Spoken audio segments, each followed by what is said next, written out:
Bueno, pues yo creo que podemos empezar con esta página del códice, que en realidad ya habíamos platicado sobre ella cuando fue la conferencia, ¿no? En general, pero de todos modos es tan rica y tan densa y nos puede dar pie para empezar a ver los códices. Me traje 5 códices, bueno, el similar de 5 códices. Me traje todo el grupo Borgia. O sea, el grupo Borgia consta de 5 códices: el Feuerbori-Meyer, el Laud, el Cospi, el Borgia, que le da nombre al grupo, y el Vaticano B. Todos pues, los 5 están en Europa, ¿no? Por eso se salvaron, porque los mandaron como regalo al rey, al papa o al cardenal. Algunos de ellos incluso tienen páginas quemadas, se ve que los rescataron del fuego. Entonces, pues es interesante siempre verlos, ¿no? Pero para el caso, lo que me interesa mucho rescatar, recalcar, es esta dinámica viva de interacción entre el tiempo y el espacio en la cosmovisión prehispánica. Esta página, o sea, presenta el quincunce. Este es el quincunce, que está formado por los 4 rumbos cardinales y un centro.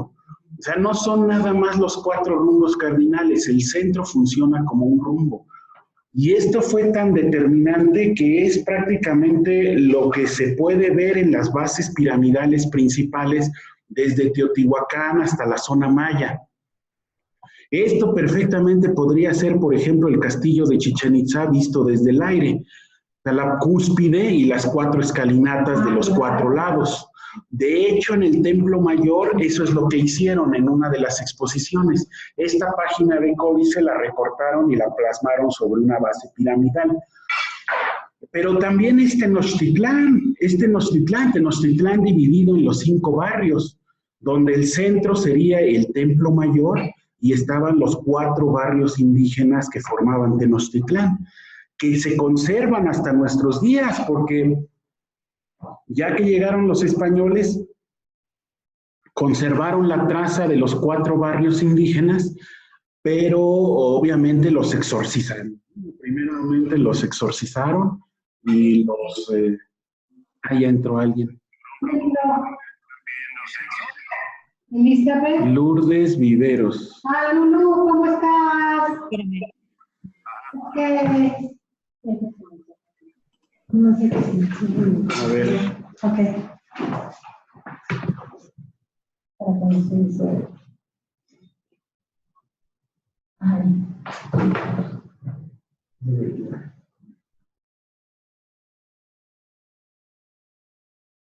No te silencias. Ella se salió, ¿verdad? No, se cortó. Pero no importa, digamos, yo no debería, como tener un perro ahí. ¿Sí estuvo bien que le cerrara ahí? Sí, ¿verdad? No cerré la grabación, ¿verdad? Sí, bueno, los 4 barrios indígenas que subsisten hasta la fecha, pues eran son Santa María Cuepopan, que está a la altura de Garibaldi, pero del lado contrario del eje central Lázaro Cárdenas. Todavía se conservan algunos frescos de Fray Pedro de Gante ahí en la parte interior. Bueno, hacia el otro lado está San Sebastián Atzacoalco, que es una de las más originales porque se conserva el templo original de piedra, el piso y el techo de madera. Entonces realmente es muy bonita. Luego está San Pablo Soquipan, que es lo que, bueno, donde está el Hospital Juárez, el Juárez, el que se cayó en el 85 y ahora lo volvieron a hacer. Es la capilla, es el auditorio del hospital, ¿no? Entonces, pero subsiste el edificio. Y la otra, pues, es San Juan Moyotlán, que es el más famoso porque sigue siendo el barrio de los comerciantes, donde está ahora el mercado de artesanías de San Juan y todos estos mercados de comidas ahí en San Juan. Ahí sí no subsistió el templo original, pero se conservó el lugar sagrado, se ha reconstruido varias veces en la historia, pero el lugar se conserva, sigue siendo capilla, ¿no? Entonces, ese es un ideograma, son 4 rumbos, y en estos 4 rumbos está dividido, los entes sagrados viven en esos espacios. y habitan tanto el oriente, esta es la región oriente, esta es la región poniente, que es la femenina, esta es la región norte, y acá está la región sur, cada una presidida por 2 dioses y un dios presidiendo en el centro, ¿no? Entonces, esta insistencia en los rumbos, esta insistencia en la división del espacio tiene que ver plenamente con su cosmovisión, porque en las cosmovisiones indígenas no hay tal cosa como lotes baldíos. No existen terrenos baldíos, no existen lugares que son de nadie. Todo tiene dueño, todo tiene dueño. Entonces, todo lo que hay en la naturaleza, las cavernas, las piedras, la tierra, los recursos, todo lo que existe, tiene un dueño y hay que pedírselo al dueño. No se puede nada más llegar y agarrar. Por ejemplo, entre los mayas de la península de Yucatán, la cuestión del venado es muy importante, ellos dependen mucho, bueno, antes dependían más, ahora ya no tanto, pero ritualmente todavía se conserva la cacería del venado, y es muy valorado el venado, no domesticado, no de crianza, sino el salvaje, el que tiene el vínculo con la naturaleza. La Semarnat ha hecho intentos, ¿no?, para evitar la extinción del venado cola blanca y de algunas otras especies, tanto en el norte como en el sureste, favoreciendo la crianza del venado, poniendo criaderos de este animal en medio de su hábitat natural, poniéndolo a disposición de las comunidades indígenas con la esperanza de que ellos no lo cacen en estado silvestre, sino que utilicen el de crianza ya propuesto por el Estado. Pero no, los indígenas no valoran eso, ellos lo que quieren es el vínculo con la naturaleza. Cuando el venado se caza y se consume, se está consumiendo un regalo de la naturaleza, se está consumiendo el monte. Entonces no valoran algo que ya fue criado en cautiverio. Entonces, por ejemplo, los indígenas de Yucatán en este sentido, el venado tiene una característica de que, bueno, al ser un animal rumiante, tiene que estar continuamente masticando, pasa por sus estómagos, se regresa la comida, y en esos ires y venires de la pastura, genera piedras, ¿no? Genera piedras. Serían como coprolitos, pero no llega a ser coprolito porque todavía no llega al intestino, pero eso indigesta al animal. Entonces le provoca malestar y el animal tiene que vomitarlo finalmente para poder seguir viviendo, ¿no?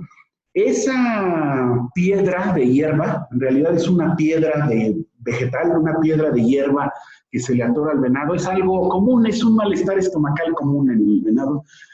Y entonces la gente lo sabe y lo encuentra, y si lo encuentran en el monte, en una caminata del monte, ellos conciben que el dueño del monte les está regalando 4 venados.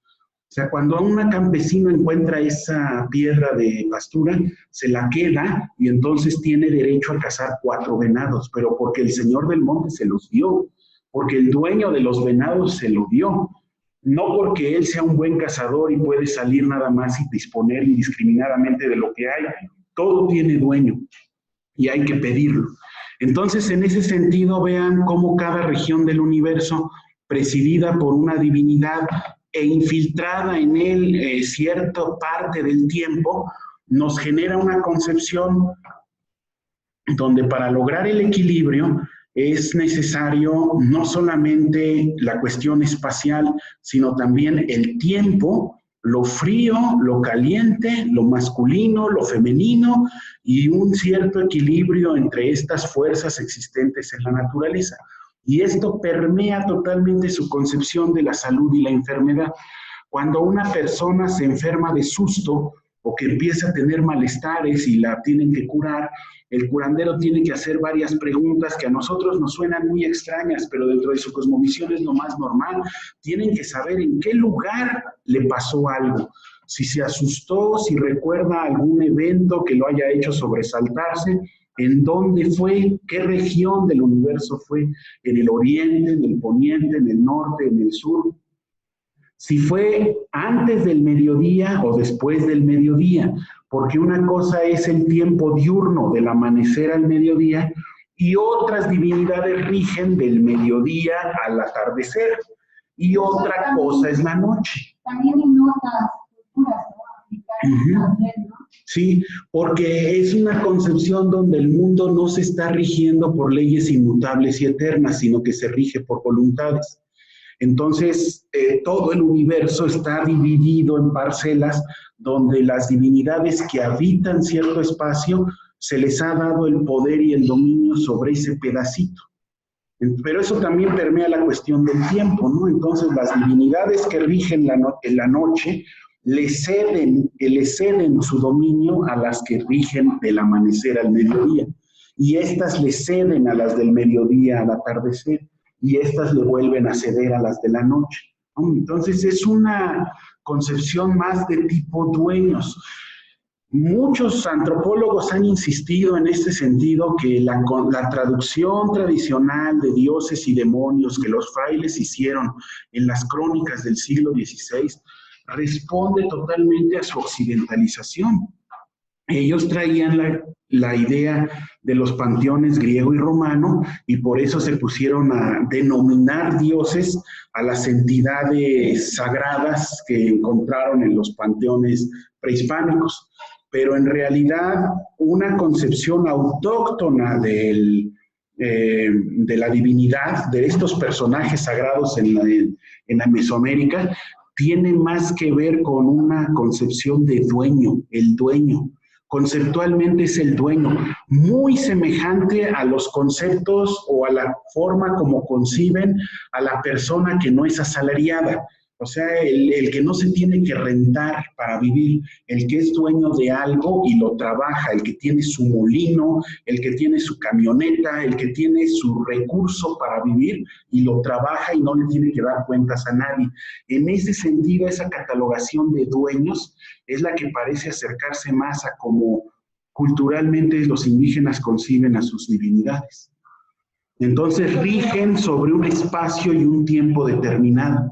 O sea, a los indígenas, ellos no tienen un dueño, sino las cosas tienen un dueño. Sí, o sea, no, lo que me refiero es que los indígenas no creen que existan espacios ociosos o baldíos o libres donde uno llega en el cerro, pues esto no es de nadie, lo agarro y me lo llevo.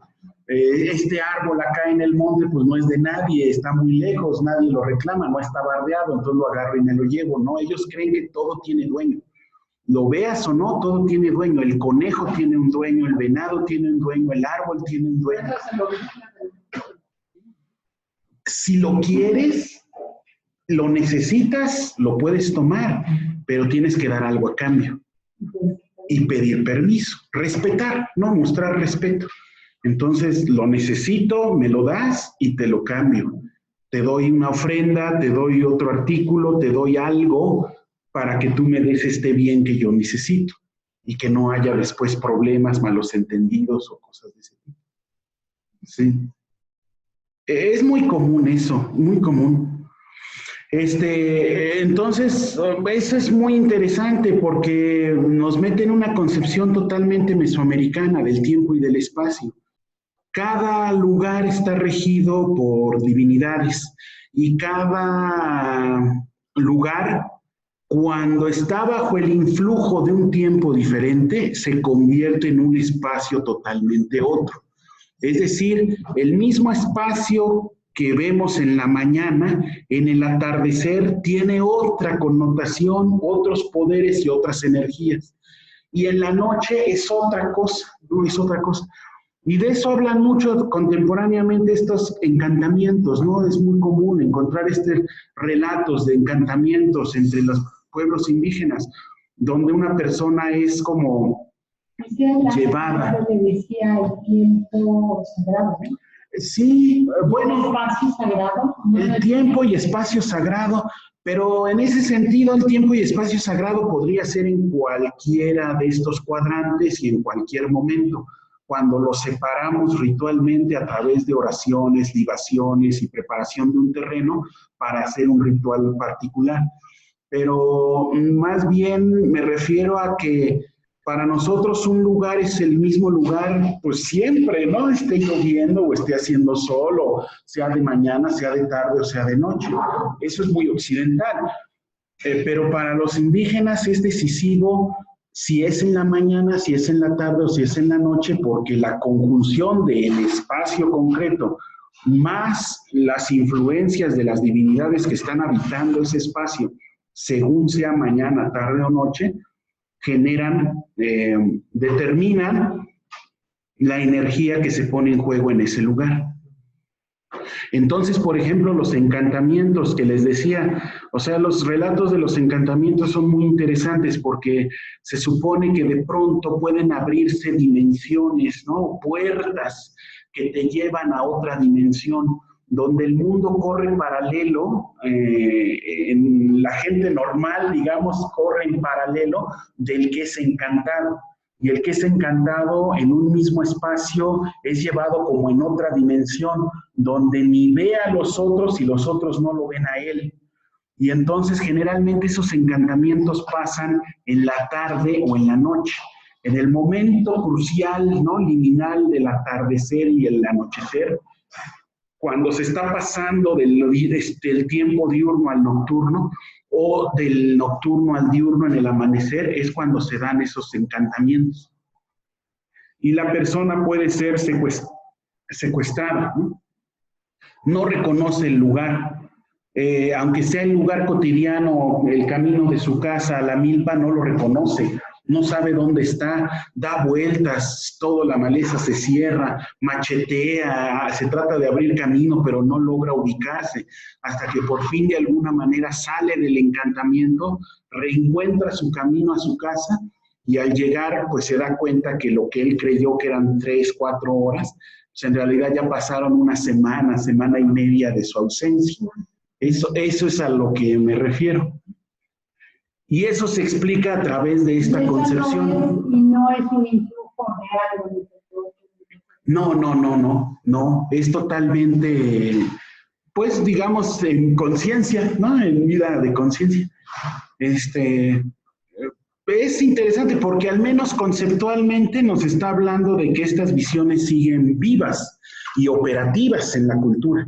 O sea, la gente sigue considerando que el tiempo y el espacio se interaccionan de tal manera que generan estas conjunciones de energía que determinan la influencia sobre la vida humana de los lugares y tiempos determinados. Bueno, digamos, algo interesante, ¿no? Sí. Es como actualmente en algunos lugares que dicen, se fue al río y regresó, pero perdió el alma, la dejó, y entonces tiene que ir el chamán a recogerla, el alma, sí. recuperarla, y la persona recupera su salud, sí. O su lucidez, o su tranquilidad. Sí, pero es porque en algún momento pasó este encantamiento. Sí. Y porque, o sea, que eso sigue vigente mucho de los nahuas en la ciudad de Puebla, todo el trabajo que se hace para recuperar esta alma. Ajá. Que porque en este momento que se abrió una puerta dimensional que podemos llamar, sí. pierde el alma, pierde esta digamos, la integridad de su alma, su cuerpo y todo, ¿no? Sí. Entonces, pues hay que recuperarla y hay que devolver el alma para que vuelva a su vida normal. Sí, definitivamente. Por eso decía que las concepciones de salud y enfermedad están atravesadas por esta. Porque para el indígena perder la salud es perder el equilibrio. Entonces, si pierde el equilibrio, está mal del cuerpo y está mal del alma. No encuentra equilibrio, rompe también con la sociedad, o sea, no encuentra su lugar. Ni está a gusto consigo mismo, no está a gusto en la familia, no encuentra su lugar en la colectividad, no se le da la siembra, o sea, se descuadró de la armonía y del ritmo del universo, digámoslo de alguna manera. Y es importante que pueda ser reintegrado a ese orden a través del ejercicio ritual, que básicamente consistiría en volver a poner juntas el cuerpo y el alma. Porque si están cada una por su lado, pues es catastrófico. No hay equilibrio. Y cuando muere el alma. Exacto, cuando muere también es necesario el equilibrio en el sentido de que el muerto tiene que ser consciente de que se murió y tiene que asumir su muerte. Y asumir la muerte significa que el cuerpo se va a la tierra donde tendrá que pagar su deuda con la tierra, porque la gente, es muy interesante, los nahuas del Balsas de Guerrero le llaman pecado. Meten el término en castellano, el pecado, pero obviamente esa concepción de pecado no es pecado cristiano, es indígena, porque ellos le llaman pecado como deuda. Es decir, si tú comiste a la tierra te tiene que comer a ti. Un bebé que muere antes de ser destetado, que nada más tomó lechita en su vida, esa almita se considera que es tan efectiva como Dios Padre desde el día que muere. Le pueden pedir lo que le piden a la Virgen y se los concede porque es un alma ligera, no tiene deuda. Pero ya el abuelito, el tío, el primo que se murieron después de haber taqueado, ¿no? Tamaleado y todo esto, pues ya comiste a la tierra, se considera que comiste a la tierra. Y ahora lo justo es que la tierra te coma a ti. Y eso se cumple hasta después de 7 años de muerto, cuando suman los huesos ya blanquecinos, ¿no? Ya sin nadita de carne. Ajá. No, Tú comiste la tierra te comió a ti. Pues poco a poco, sobre todo ya en contextos urbanos, ¿no? La van metiendo, ¿no? Pero campesino así, indígena fuerte, no conciben la incineración. Sí, es más, les hace más eco la parte, agrícola, ¿no? O sea, la tierra tiene que comerte, tienes que pagarle la deuda a la tierra. Quizás en ese sentido, los rituales asociados con el Tlaltecuhtli, que es el máximo de la tierra, que volvió a pasar, digamos, los dignatarios mexicas. Sí. Los pasaban por el túnel donde está la boca. Ajá. Es como, ahora te toca a ti integrar a la tierra lo que a ti te dio. Exactamente. El rostro donde está, entre comillas, devorando, pero más bien es una puerta de paso para que te regreses a la tierra y pagues. Y sería el sentido de Tlaltecuhtli, que es la sembrada de la tierra. Sí, en los códices se presenta el lagarto con las fauces abiertas a 180 grados y el muerto entrando. O en algunos un poco más visuales, está Mictlantecuhtli o Mictlancíhuatl, ¿no? El dios y la diosa del Mictlán, con las mandíbulas descarnadas abiertas y tragándose el muerto, o sea, engulléndolo, así como boa al muerto. Pero sí, entonces está esa concepción, ya la comiste, ahora te tienen que comer. Es reciprocidad, ¿no? Es reciprocidad. Entonces es muy interesante esa visión, o sea, realmente es una visión del universo donde el vecino no humano tiene una importancia increíble. Por eso estas cosmovisiones están adquiriendo tanto revuelo contemporáneo en lugares donde tradicionalmente fueron despreciadas. Por ejemplo, en Europa, ahora con todo el auge de la ecología, tanto de las filosofías como las teologías verdes, ¿no? Que ahora empiezan a darse cuenta de lo que hicimos y de nuestra concepción occidental tradicional, en qué problemas nos ha metido, empiezan a tratar de ver en esas culturas tradicionales no permeadas por la modernidad, pues otras opciones de vida, ¿no? Donde se trató de manera diferente al vecino no humano. Y entonces, en este sentido, aquí queda integrado el animal, la planta, incluso el mineral, porque todos compartimos este mismo espacio del mundo, distribuido en sus territorios, donde habitan las divinidades, pero también habitan los humanos y habitan los minerales, los animales y los vegetales. Y si todo prospera como debe de ser, todo va bien. Y si no prospera, todo va mal para todos. No se trata aquí de que sufra el hombre y la creación en sentido cristiano. Se trata de que si nos va mal a los humanos, los dioses también sufren. Los dioses también padecerán hambre y padecerán incomodidades. Y esa es una visión tan peculiar culturalmente que es digno de ser tomado en cuenta, ¿no? Ya después lo veremos con mucho más calma, pero es lo que está implícito en la leyenda de los 5 soles. Los 4 soles anteriores son 4 creaciones sucesivas donde se destruye la creación. Y entonces los occidentales, desde los frailes del siglo XVI que lo registraron, inmediatamente hicieron la analogía con el Génesis, cuando Dios creó al hombre y después Adán pecó, ¿no? Adán y Eva se comieron la manzana, los corren del paraíso y después le siguen llenando de piedritas a Dios el zapato hasta que se enoja y se acaba a todos con el diluvio.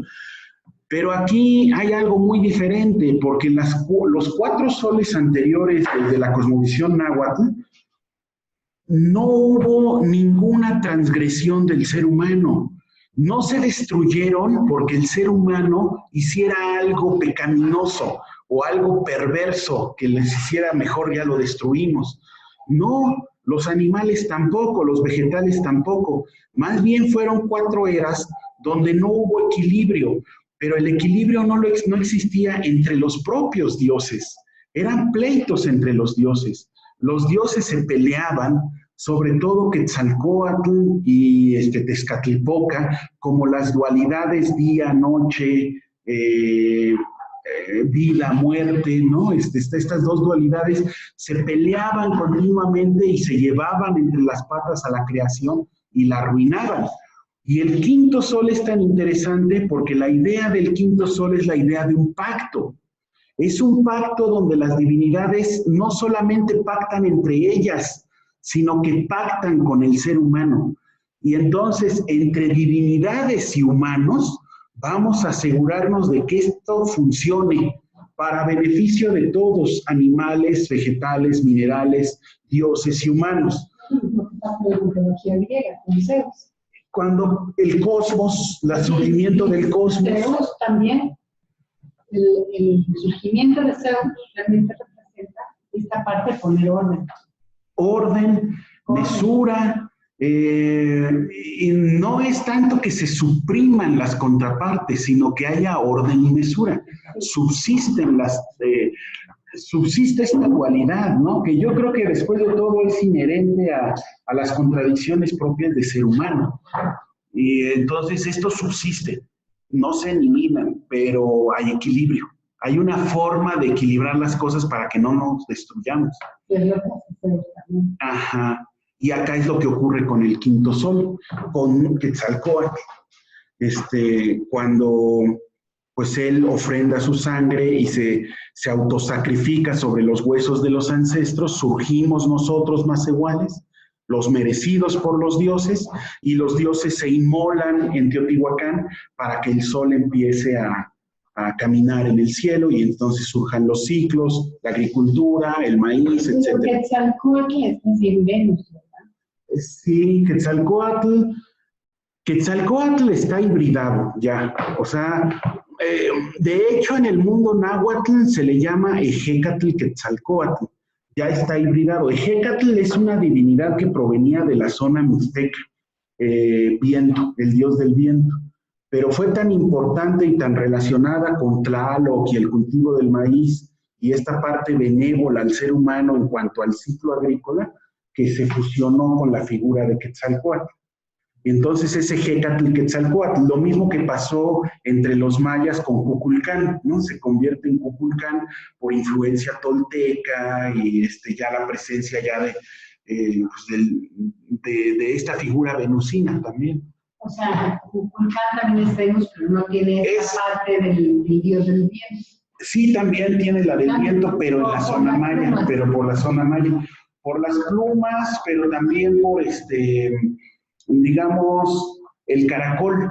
El elemento distintivo de Quetzalcóatl es el caracol, pero ojo, no el caracol, o sea, obviamente es el caracol marino, pero no el caracol bruto como se recoge en la playa, sino el caracol ya labrado, o sea, cortado a la mitad. Y un caracol ya labrado es un instrumento de viento, por eso es la relación con el viento. Entonces, por ejemplo, ahí en el Templo Mayor, bueno, no es exactamente el Templo Mayor, en el Calmeca, el que está ahí en el sótano de ese mero, en la calle esta de Guatemala, ¿no? Exacto, grandísimo. Sí, sí, exacto. Entonces el caracol bruto, cuando se encuentra en los códices y en las zonas arqueológicas, refiere al mar, y el mar es sinónimo de la eterna fertilidad. Entonces eso es el mar. Pero el caracol labrado, ya cortado o hecho collar o con la punta cortada para corneta, es viento, es relación al viento, porque es un instrumento de viento. Sí, entonces, bueno, eso es increíble, ¿no? ¿Cómo se da esta fusión entre Kukulcán y el dios del viento? Ay, eso es muy interesante y yo todavía no lo acabo de entender, pero créanme que estoy en eso para no fallarles con la sesión de dentro de 1 o 2 semanas. Ustedes me van a tener que ayudar a acabar de entenderlo, pero Venus, ustedes saben que Venus tiene 8 días en que es invisible. En el ciclo de Venus hay 8 días en que es invisible.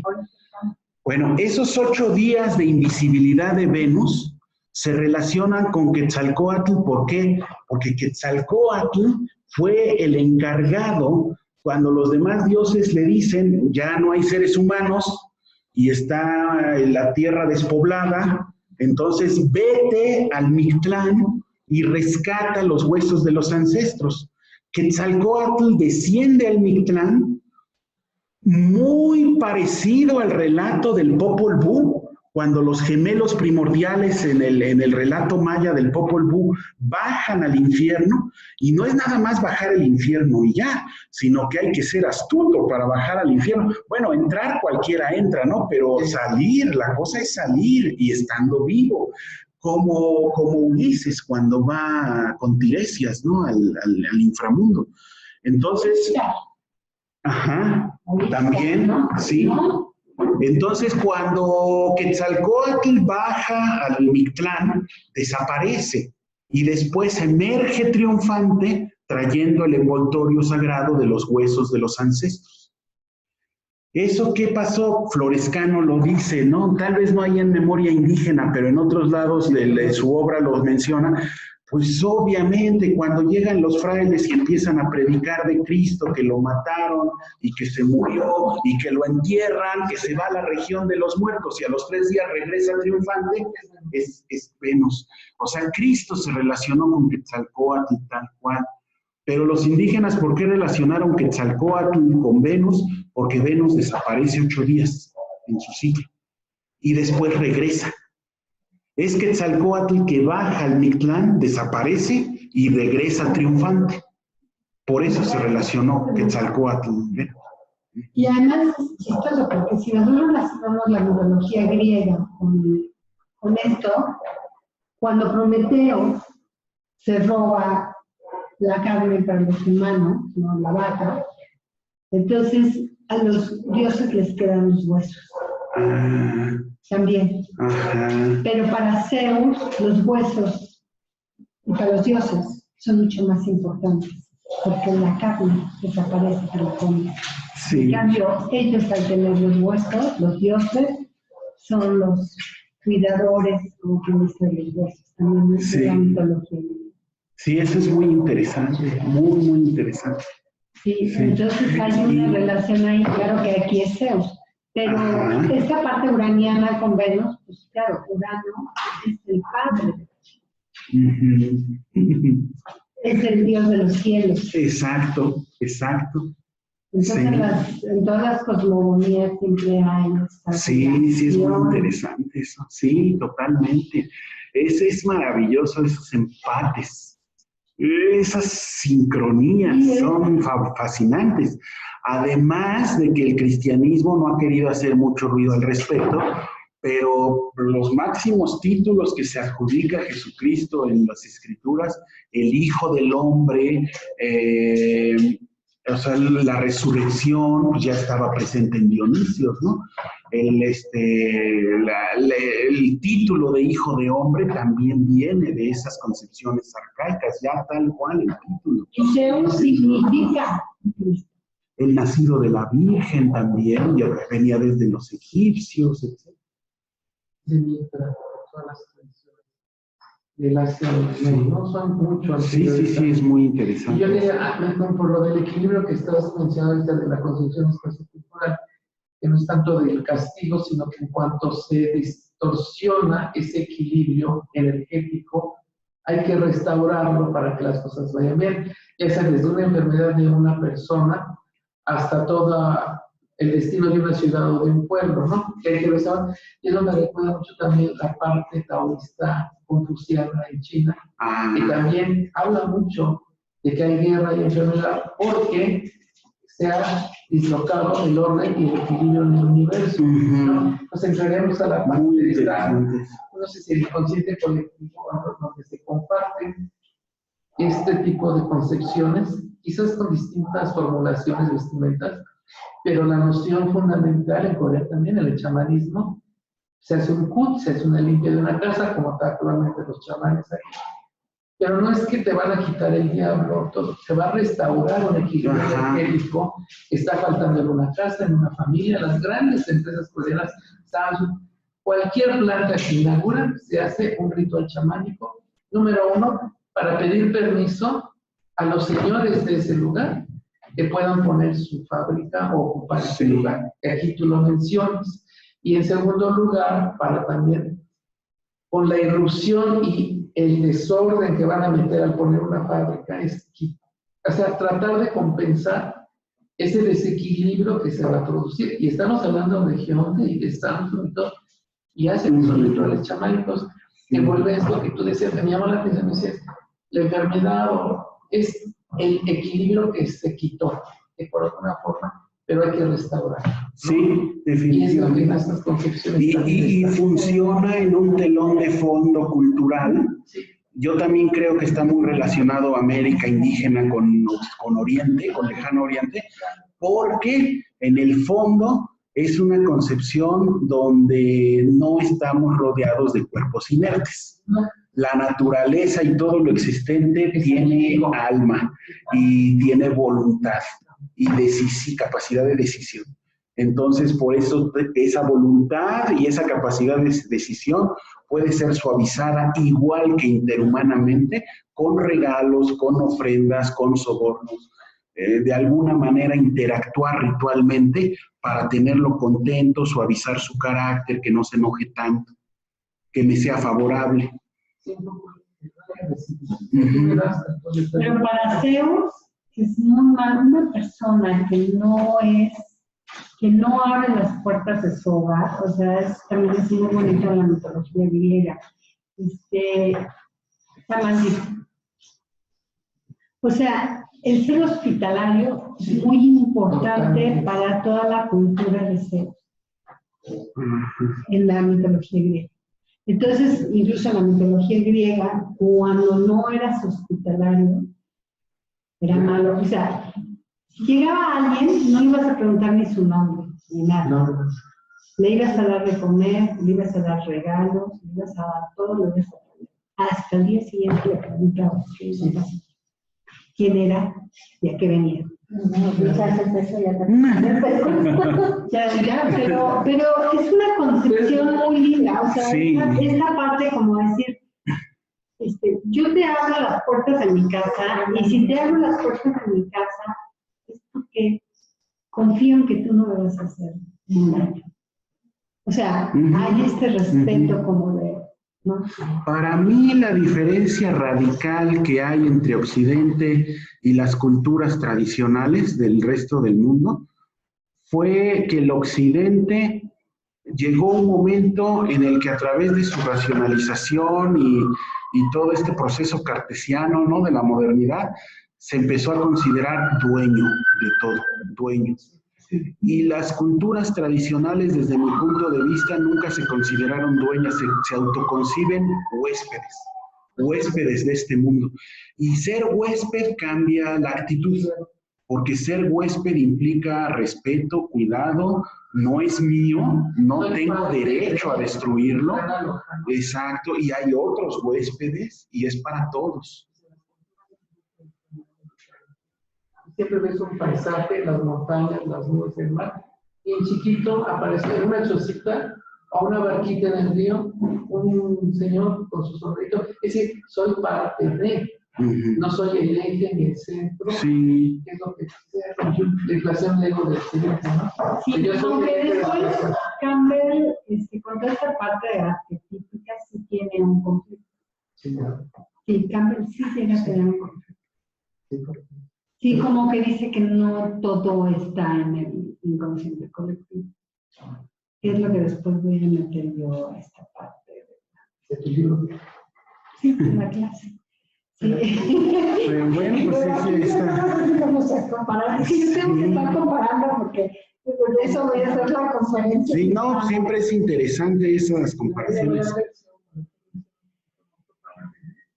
Yo,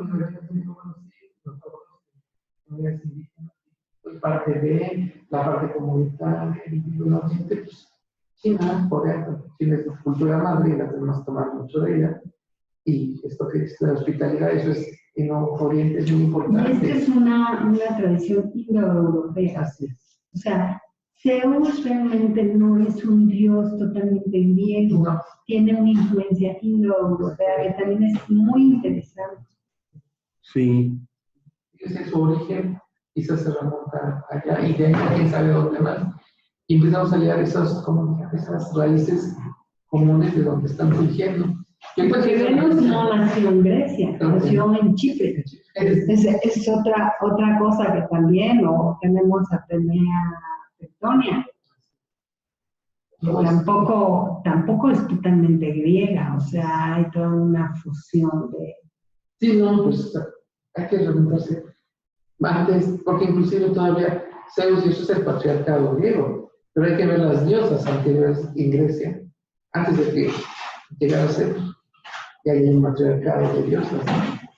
Anterior, pero sí, Zeus realmente surge en la cosmogonía griega para meter porque cuando se estaban peleando los dioses en la cosmogonía, porque estaban muy enojadas con Cronos, entonces a todos sus hijitos tuertitos los puso en contra, ¿no? Entonces surge Zeus precisamente para meter el orden. Entonces está Zeus, que es el dios de la mitología griega, que da orden. Es muy interesante como, no es tanto como el otro día estaba diciendo también Pablo, que tampoco estoy de acuerdo, que la filosofía griega es totalmente patriarcal. No es cierto. No es cierto. Esto es después, con Platón, con Aristóteles, pero antes, no, pero claro que nosotros presocráticos, a la manera son más catabásicos que otra cosa. Muy catabáticos, como dice Eduardo, pero sí esta parte de la tierra, de quién cuidaba la tierra, estaba Istia, o sea, había dioses que tenían el mismo valor. Entonces, por eso yo cuando no están en la astrología, pero no entienden esta parte mitológica y de dónde provenimos y qué es realmente lo que nosotros manejamos dentro de la filosofía de la astrología, no estoy de acuerdo, porque es una visión como la que tú dices, es muy parecida a esta visión, aunque se dice que son diferentes, no es cierto. O sea, la visión de la astrología y la cosmogonía hispánica, nuestra visión es parecida. Sí. Muy parecida. Esto del equilibrio también en Grecia es importante, o sea, cuando se rompe el equilibrio, las grandes tragedias de Grecia es cuando un héroe, ¿no? El que sea, ¿no? Irrumpe el orden. Los dioses se enojan, y por eso se enojan, claro, Apolo se enoja, Zeus se enoja. Edipo y todos los que hacen, pues por haber desafiado el orden cósmico, entonces ahí se viene el problema y tenemos las tragedias, ¿no? Las tragedias griegas, eso ya es más tarde, es lo que no se entiende, eso ya es más tarde de donde nosotros partimos, como astrólogos, nosotros partimos con esta visión totalmente cosmogónica, que es de las cosas que quiero hablar en Estambul, porque muchos de los astrólogos no lo tenemos claro. Es una visión muy conectada a la Tierra y a un orden que es superior a nosotros. Y no lo tenemos claro. Y es muy diferente una lectura psicológica que se hace a un nivel como es esto de la cosmogonía prehispánica o la cosmogonía griega. La lectura que se hace es muy diferente a un análisis psicoanalítico. Muy diferente. Incluso junguiano. Jung estaba influido por toda esta visión muy racionalista. Él era agnóstico. Él no era, o sea, él no creía en este mundo ni en esta vida. O sea, él al ser agnóstico es algo que va mucho más allá. Pero la mayoría de los astrólogos, incluso Pablo, no lo tiene claro. Y es muy complejo. Bueno, tú ahorita, al ratito vas a empezar con la astrología también, pero es muy, muy interesante. Bueno, todo esto salió por eso del Quetzalcóatl, ¿verdad? ¿Por qué se relacionó Quetzalcóatl con Venus? Es por esa pérdida de visibilidad que se relacionaba con su descenso al inframundo. Pero después, con la traspolación a Jesucristo, también es muy interesante la etnografía de las regiones indígenas. ¿Qué pasa con Cristo cuando regresa de la muerte? Porque esto es muy interesante. Todos los códices nos hablan, ahorita lo vemos, de Venus cuando regresa, o sea, Quetzalcóatl al regresar de esos 8 días de desaparición que estuvo en el Mictlán, regresa cargado de una energía pesada, negativa, violenta del Mictlán, y regresa a flechar y destruir a ciertos sectores de la sociedad. Y entonces los códices plasmaban a Tlahuizcalpantecutli, a Venus, flechando con su arco o lanzando su lanza, hiriendo a ancianos, a ancianas, a sacerdotes, a templos, y eran sectores de la sociedad que iban a ser lastimados, eran pronósticos, ¿no? Cuidado, porque cuando regresa bravo, y hay que tener cuidado porque va a descargar todo eso que trae, lo tiene que sacar, y lo va a sacar contra sectores específicos en fechas específicas. Hasta la fecha, en muchas comunidades indígenas, cuando se celebra la Semana Santa, pues se sigue todo lo que dice la liturgia, ¿no? Muy a lo indígena, pero pues sí se sigue más o menos lo que dice la liturgia, la crucifixión y luego el entierro y luego la resurrección. Pero pues como que el clero pone la mirada hasta ahí porque hasta ahí llega su liturgia y se va y ya no pone atención. Pero los indígenas continúan los rituales porque el Cristo resucitado es peligroso. O sea, el Cristo ya resucitado, el santo entierro que se desprendió de la cruz y que ya que resucitó se le acuesta en su ataúd y ahí se queda en un ataúd de cristal en la capilla todo el año, es peligroso cuando regresa de la zona de los muertos. Pero pues es lo mismo que pasa. El Venus de la mañana, el Venus de la noche, el Venus de la mañana es la guerrera. Es el guerrero. Sí. No es un Venus suavecito. Es agresivo. Claro, pero es lo mismo. ¿Pero por qué es peligroso? Porque viene cargado de todo esto que estuvo en la región de los muertos. Miedo de que sí, o sea, digamos, cuando algo es peligroso ritualmente es que tiene que ser tratado con cierta precaución ritual. Hay ciertos rituales y protocolos que hay que seguir. De hecho, el ritual es eso, el ritual es la fórmula del sobreviviente. O sea, el ritual nos dice históricamente qué hicieron los abuelos para acercarse a lo sagrado, sacarle lo que querían y que no los mató. Entonces, si les funcionó a ellos, nos debe funcionar a nosotros, y por eso el ritual se sigue al pie de la letra. O sea, no se inventa tan fácilmente, sino que se trata de seguir la trayectoria segura. Ese caminito que siguieron los de antes y no les pasó nada, ese es el caminito que nosotros vamos a seguir ahora. Y se va transformando, evidentemente, a lo largo del tiempo, pero no tan radical. Sigue una línea, porque lo sagrado es peligroso. ¿Lo sagrado es peligroso? Sí, lo sagrado es muy peligroso. Por ejemplo, piensen, el judaísmo en sus orígenes, esta visión de Yahvé es una clave, en realidad no significa nada, porque Dios es tan lejano, tan majestuoso, tan poderoso y tan distante al ser humano que ni siquiera podemos pronunciar su nombre. Entonces se inventó esa clave, Yahvé es una clave, es como el ya sabes quién. ya sabes quién, para no decir su nombre, se dice una clave para que sepas a quién te refieres, porque no se podía pronunciar su nombre. Los sacerdotes del templo de Jerusalén utilizaban en los solanes de las túnicas cascabeles, para que cuando entraran a la presencia del Altísimo, en el Sancto Sanctorum, hacer ruido al caminar, para que si Dios andaba por ahí, se escondiera, porque si por accidente se cruzaban las miradas del hombre y de Dios, el hombre muere, cae fulminado. Es una presencia tan majestuosa que fulmina. Entonces, en ese sentido, lo sagrado es peligroso, es peligroso. Aun cuando sea bueno y tenga rasgos de bondad y que nos ayude y todo, es peligroso.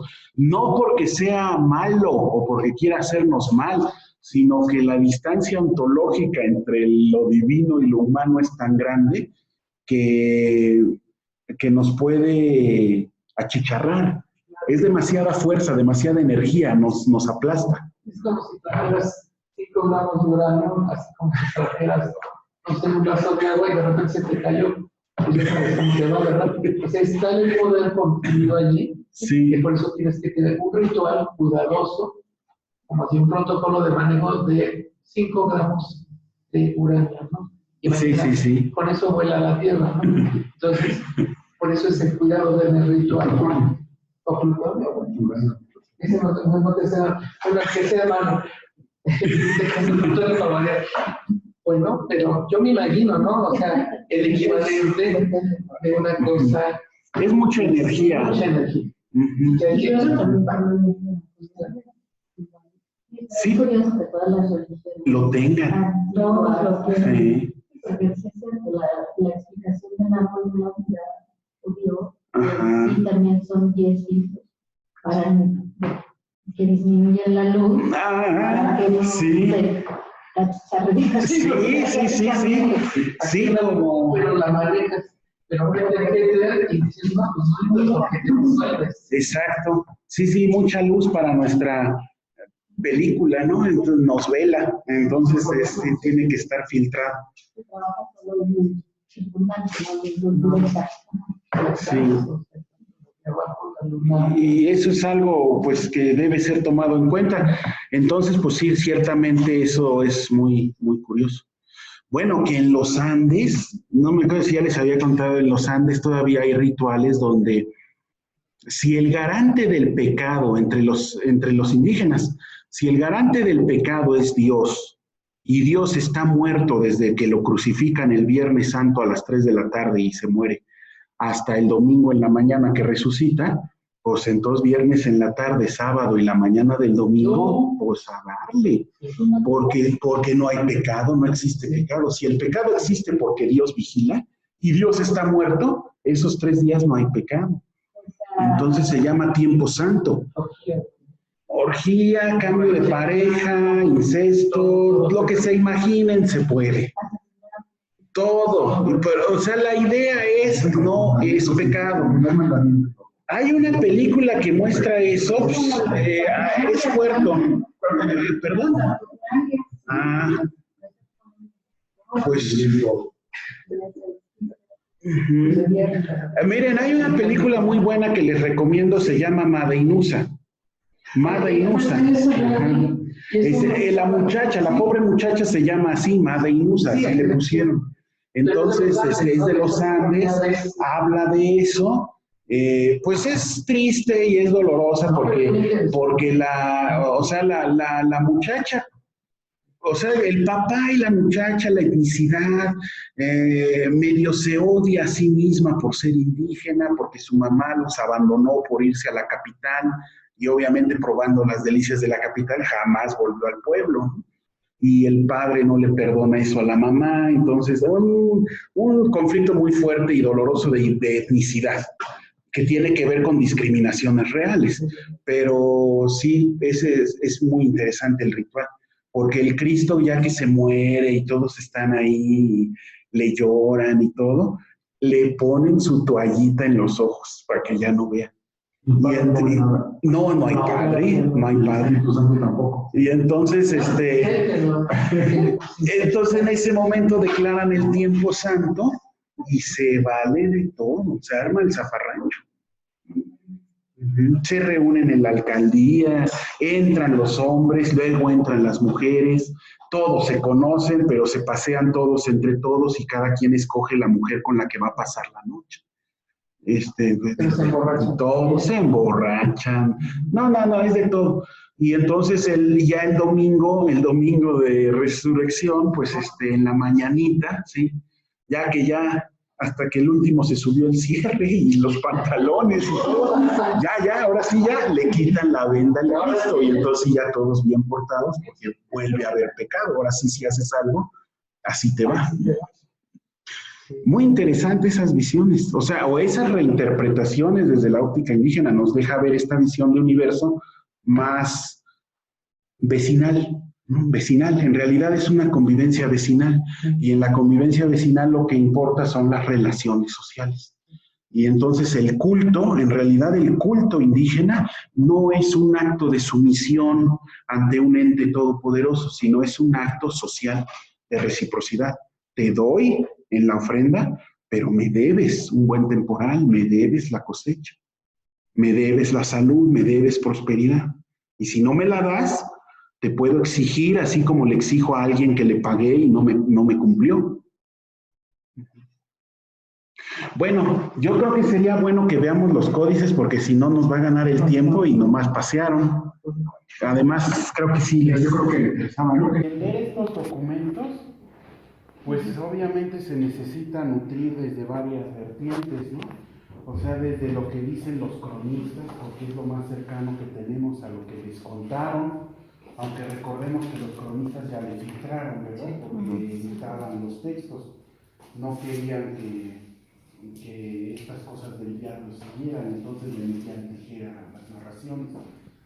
Y bueno, también la etnografía contemporánea, porque esa complementa mucho.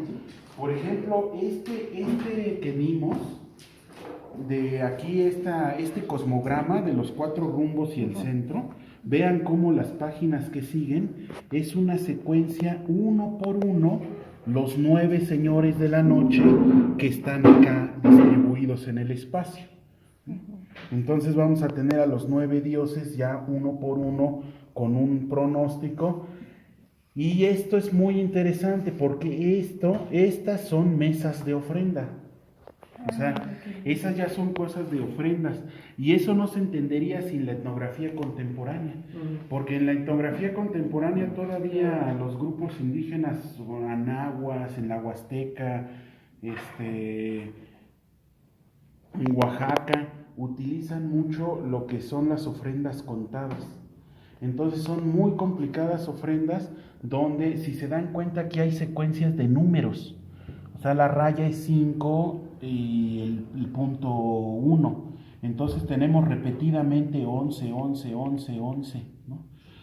Y en la etnografía contemporánea podemos ver que los indígenas, cuando ponen sus ofrendas contadas, el especialista ritual sabe que hay que poner en la mesa para la ofrenda, para pedir la lluvia, 18 manojos de 20 ramas cada uno de ruda, o 30 manojos de 10 ramas cada uno de epazote, ¿no? De cualquier hierba. Entonces son ofrendas que se tienen que contar con mucho cuidado y ya el número final acaba siendo gigantesco, pero se tienen que colocar en el orden y en la posición en que deben ponerse. Entonces, obviamente estos códices sobrevivieron, pero operativamente muchos de los especialistas rituales que sobreviven en los pueblos no tienen códices de este tipo, pero tienen cuadernos, tienen hojas en donde tienen escritos los números, cantidades y fechas de cómo deben ser puestas las ofrendas. Y es lo que se conserva en la memoria de esto. Y la ofrenda de muertos, ¿cómo se tiene que poner? Porque aquí tenemos que poner una Y tenemos que invitar y tenemos que tener a gente aquí. Pues ese depende mucho de la región, ¿no? Ya ven que por allá en Veracruz y todo eso es todo un techo, es un cuartito en realidad, ¿no? Tiene techo y paredes y todo, ¿no? Lo cierran, otros nada más la ponen abierta. Pero no, la mesa, lo que caracteriza la ofrenda de muertos es que es una mesa, es mesa Aquí de le vamos comer, a poner, mesa de comer, porque es donde comen vivos y muertos. Acuérdense que en esos contextos la ofrenda no se desperdicia, no se tira, se sirve, el muerto come y después el vivo se come también esa comida, o sea, es de partir. Entonces, lo que sí es muy interesante en la ofrenda de muertos es que como el muerto ya no tiene cuerpo, es etéreo, es alma, entonces lo que el muerto come es las esencias, el olor. Llevan el olor. Entonces, por eso tiene que ser olor, color y sabor, porque es lo que el muerto se lleva. Sí. Por eso el cempasúchil, el pericón, el café cargado, el atole con canela, o sea, alimentos muy olorosos y muy calientes que generen vapor, porque esa esencia es lo que se va. Café de olla. Los tamales, ¿no? Todo esto que saca mucho olor y vapor. Y luego la idea es que el el vivo se coma eso mismo que quedó de lo que come el muerto. De la esencia. El muerto se come la esencia, el vivo se come la materia. Este es el de los matrimonios. Nada más que creo que está del otro lado. Sí, pero mira, aquí se está comiendo a uno. Sí, ajá. El Mictlán. Por ahí debe estar lo de los matrimonios. Ay, es ese justamente el laúd. Es el que yo quiero. Ese me encanta. El de los matrimonios está. Pero también lo puedo conseguir en otro lugar, ¿no? Pues quién sabe, pero yo pienso que si el Fondo de Cultura empezó a editar, no creo que haya editado uno suelto. Va a seguirse sacando, no sé, cada mes, cada 2 meses va a estar sacando hasta sacar toda la colección. Una pregunta, independiente que los quiera tener uno así, pero creo que ya por internet podemos consultar los digitalizados. En FAMSI. Que está en donde, Museo de Antropología entras o en qué página entras. Está FAMSI.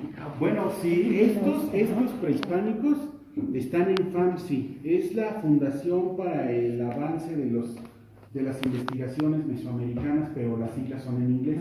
FAMSI.org. Y ahí están, ¿verdad? Pero también hay un proyecto excelente que se llama Amoxcali, que como se decía biblioteca en náhuatl. Amoxcali es del CIESAS. Y ellos se dedicaron, les dieron patrocinio y se fueron a Francia y digitalizaron todos los códices coloniales de la Biblioteca Nacional de Francia.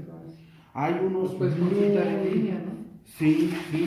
Está ese Amoxcali, están ahí socializados. Hay unos muy duros como el códice del aperreamiento, ¿no? De esta tortura de los perros mastines que usaban con ellos. Pero esos son coloniales, no son de Sí, ya no son prehispánicos. Estos son de FAMSI. Ese, bueno, si no los puede uno conseguir o lo que sea, pues oye, los consultas en línea. Nosotros somos de las generaciones. Yo tengo ganas de llevarme a Estambul. Esto. No, sí. Sí, me parece el caso, sí. Sí. Claro. Yo digo que bueno, hay de dos. Sí, dos. Yo pienso que en el fondo se puede conseguir algo. Sí.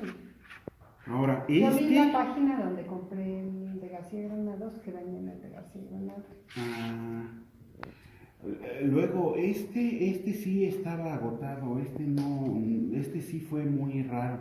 Entonces me lo consiguió el librero que se pone ahí en Filosofía y Letras. Ese te lo consigo. Es muy bueno, pero es un mercenario, o sea, te consigue lo que sea, pero así te cobra. Así te cobra carísimo. Pero es increíble que consiga las cosas. ¿De dónde las saca? ¿Cómo no se las roba? Sí, ¿verdad? Pero entonces se recuerdan que hay toda una matemática implícita. ¿Se acuerdan que veíamos lo de los 260 días? Ajá. Estos son los nombres de los 20 días. cuando echamos a andar los 13 numerales, este bloque son los 260 días. Entonces, si sobre esto vaciamos la cuenta de los 365 días, vamos a tener que cada 52 años, son 18.980 días, hay 73 ciclos de 260. Pero lo increíble es que 2 siglos de 52 años, o sea, cada 104 años, son 37.960 días, coincide con 146 ciclos de 260, 104 de 365 y 65 ciclos exactos de Venus, de 584. Así fue como solucionaron el problema del bisiesto. Pero es una matemática increíble. Entonces, por ejemplo, en este códice, esto es un Tonalpohualli, la cuenta de los días. Es lo que veíamos. Ay, espera. El ciclo Saros, yo creo que es el mismo. Sí. ¿Así? Es el mismo. Ahorita te digo. Esta es la cuenta de 260 días día por día. Sí, O sea, pero el es ciclo esta Saros misma empieza matemática, a pero ya ritualizada. Porque se incluye el nombre del dios, un pronóstico. Es que sí son como dos, o sea, es toda una era, es aproximadamente eso. Es que esto es casi un 18.000. Pero es que tener esta matemática es una gran ayuda en el momento de leerlos. O sea, realmente haber descubierto esta matemática y estas secuencias ayuda a entender todas las fechas calendáricas y cómo se brinca de una a otra y a otra y a otra. Por ejemplo, miren, en este Códice Borgia, por ejemplo, podemos encontrar unas páginas. Ese es el Borgia, es una vez. Este es el Borgia, este es el que le da nombre a todo el grupo. Vean cómo estaba quemado. O sea, lo sacaron del fuego. Quiero. Es una belleza. Sí, son Los artísticamente jaguares. muy. Este está en el Vaticano. Sí, este está en el Vaticano. Entonces, yo quiero encontrar aquí miren, vean, es esta matemática. Miren el ciclo lagarto. Acá tenemos, bueno, no vamos a ver el ciclo lagarto porque como pueden ver está borrado. Este es el ciclo de serpiente, también está borrado. Vamos a ver uno que sí se vea, el de caña. Entonces, acá tenemos caña, vean, es 13 caña el primer número y aquí está 13 caña. El siguiente posición de caña es 7 y ahí lo tenemos, 7 caña. Luego el 1, 8 caña. 2, 9, 3, 10. ¿Sí se dan cuenta? Ajá. Es cada que se repite en el ciclo de los 260 días la línea de caña. Y entonces si una persona nace, depende el día que le toca para sacar su nombre. Entonces ya 10 conejo, 8 venado, el nombre que sea. Oye. Y entonces se busca en porque trae el binomio, trae el nombre del día para encontrar el número, el nombre del día y el dios tutelar. Entre 9 posibles. Hay un juego especial de los mayas, ¿lo has visto? ¿Un calendario? Bueno, te lo saco para la próxima vez. Bueno. Para que lo veas. Es que me lo regalaron hace mucho tiempo, pero yo no lo puedo jugar. Está relacionado con esta parte. Sí. Entonces, miren, aparentemente es muy complicado, pero es otra lógica. En cuanto se cae en esa lógica vigesimal y de trecenas, no es tan complicado. Por ejemplo, todo este chorizo no es tan difícil, no se perdía el sacerdote que lo leía, porque cada 2 páginas es una trecena.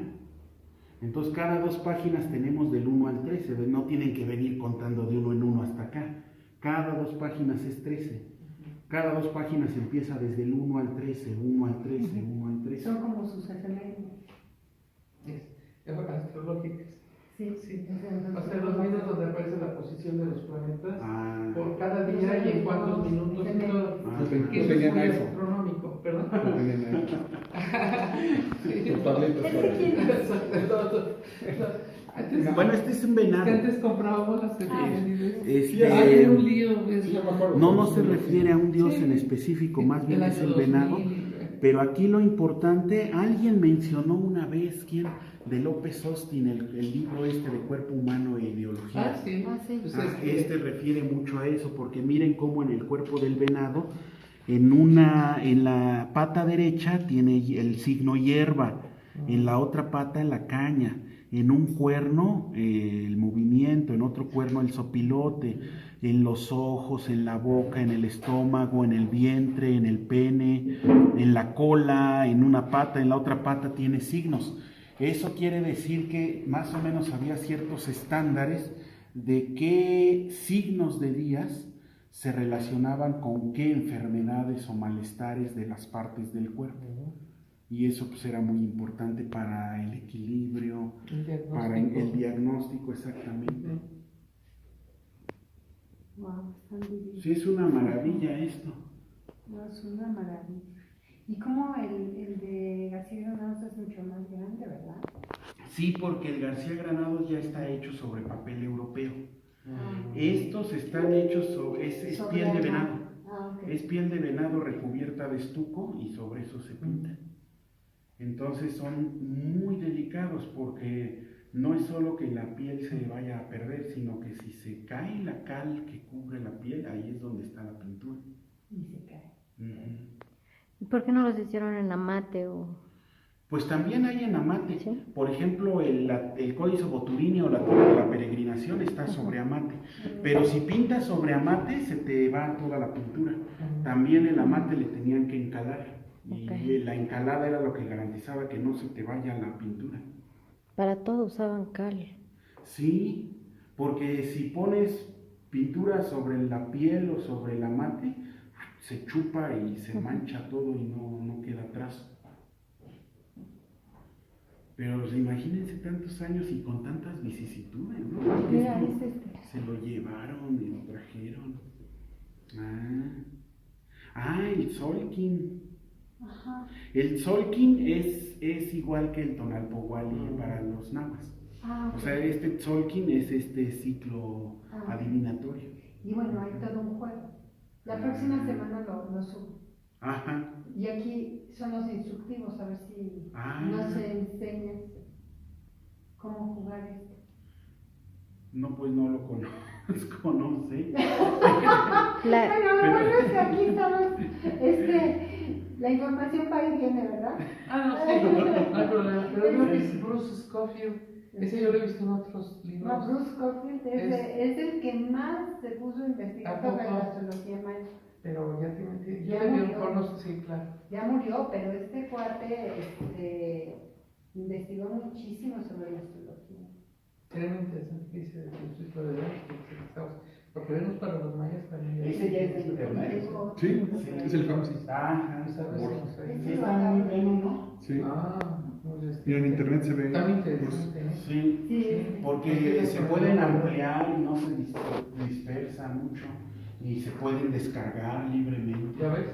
Sí. Sí, y creo que hasta trae un contacto. Ay, se fue. ¿Ese es el FAMSI, Rolando? El Famsi y Código Borgia, el Códice Borgia. Creo que tienen una dirección por si se quiere pedir una impresión. ¿Sí? Sí, creo que me acuerdo que hay. Un precio y te dan la manera de imprimir. Ajá, paga uno una cuota y ellos lo imprimen el archivo y te lo mandan. Y ya lo tienes digitalizado en tu USB. Probablemente desde ellos sea más barato que con el librero de. Pero si el Fondo de Cultura tiene los que tenga, vale la pena. Tú métete la página de Fondo de Cultura, libros del Fondo. Una vez compré por página así libros y nunca me llegaron. El catálogo no es muy completo. No, ¿verdad? No, yo creo Híjole, que ¿por qué? también la otra ahora con tanta tecnología y, por ejemplo, el Office o Lumen que imprimen con tanta calidad. Es caro. Y puede uno elegir el papel para un buen soporte, Pero ya no se te puede. No me digas. Pero si puedes Pero se pagar, puede ir si viendo- tienes el derecho de pago así, sí. Y la ir por partes. Ajá. Sí, porque lo que prohíben es el libro completo. Sí, hay lugares que Entonces, en dicen vez de sacar 10 velocidad, páginas. sacas en cinco. Mira, para eso los mexicanos nos pintamos solos, ¿no? Entonces ya, dígase que ya estamos aquí trabajando cómo hacer tránsito. Pues sí, porque es parte de, bueno, las culturas porque han sobrevivido. Sí. Si se hubiera dejado, fíjate, la memoria indígena no hubiera pervivido. Y somos herencia, tenemos herencia cultural de eso. Está bien. Pero sí es una maravilla. Sí. Sí, ahora la ventaja es que tienes papel de plotter en esos. Entonces puedes imprimirlo así de largo si quieres. Sí, porque uno compra el sustrato de papel que quiera, ¿no? Según la calidad. Y ya. No sé si todavía, pero tenemos una impresora de alta calidad.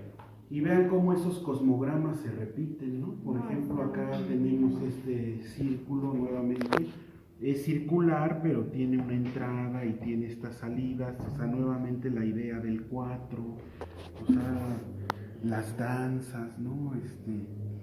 Pues sí, es otra onda. Es una ventana a otra visión del mundo completamente. ¿Tú cuándo diferente. empezaste con todo esto? A interesarte. Pues yo creo como a los 16 años más o O menos. sea, empezaste desde chiquito. Sí. ¿Y quién te introdujo? Pues todo sin esto? querer fue mi papá, porque él le gustaba lo de la teología de la liberación y eso. Entonces él me pasó un libro, o más bien le encontré un libro de Leonardo Boff, el de 500 años. Y ahí yo vi Se que ve muy me bueno. enteré de Sahagún, de que existía Durán, de todas esas cosas. Y mi papá, que vio que me interesó, un día me llevó a la librería y me dijo, "Órale, los que quieras". Y entonces, pues todos los que citaba Bob, y Leonardo tuvo Boff. cronista y todo, pues no había todos, ¿verdad? Pero los que hubo, ahí me compró Sahagún, Motolinía, Bartolomé de las Casas, todo. Sí, porque es de Porrúa, entonces sí, continuamente están reimprimiendo. ¿Tu papá de qué signo es cuando nació? Él es del 11 de marzo. Pues son Pisces, pues sí, claro. Ahora sí que, claro. Sí. Así Qué que sin maravilla. querer, No, pues él sí. me metió. Que la Y ya vida- después, mi mamá es la que anda más preocupada por mi salud espiritual, porque estas cosas son del diablo. ¿De que tu mamá de qué cuando nació? Ella es del 16 de febrero. Pues Acuario, qué raro. Pero bueno, Entonces ella sí está preocupada porque estás en Sí. esto, porque ya estás Sí. estás en el diablo. Un día los voy a invitar Pues- con Pedro a comer, porque la verdad Pedro también, o sea, es el de la mitología es mi profesor, pero de mitología. Sí, pues mi mamá es un caso raro, ese me lo voy a llevar en la conciencia siempre, porque pues ella es científica de la UNAM, bióloga, Pero así que fue siempre bastante mesurada, medida, racionalista, calculadora, no muy religiosa. Se metió a la religión cuando yo me fui al seminario, porque como le cayó como a balde de agua fría y no entendió qué estaba haciendo yo, Entonces ahí se me se empezó a meter. Luego yo me salí, me fui y se me iba por otro lado, pero ella se quedó clavadísima en eso. Y ahora es bien fundamental. ¿Y tu papá? No, mi papá es muy mesurado, muy libre en ese sentido, así que es muy de izquierda, muy marginal, no muy centralizado ni dogmático. Es que No nos uno no entendemos. puede decir que esto no sea espiritual. Sí, O es sea, otra forma.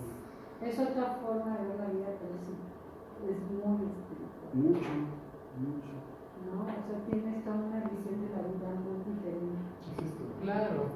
Ajá, de las mujeres danzando. Sí. Oye, pero una pregunta yo tengo. Bueno, el quincunce, que son los 4 rumbos con un centro, Sí.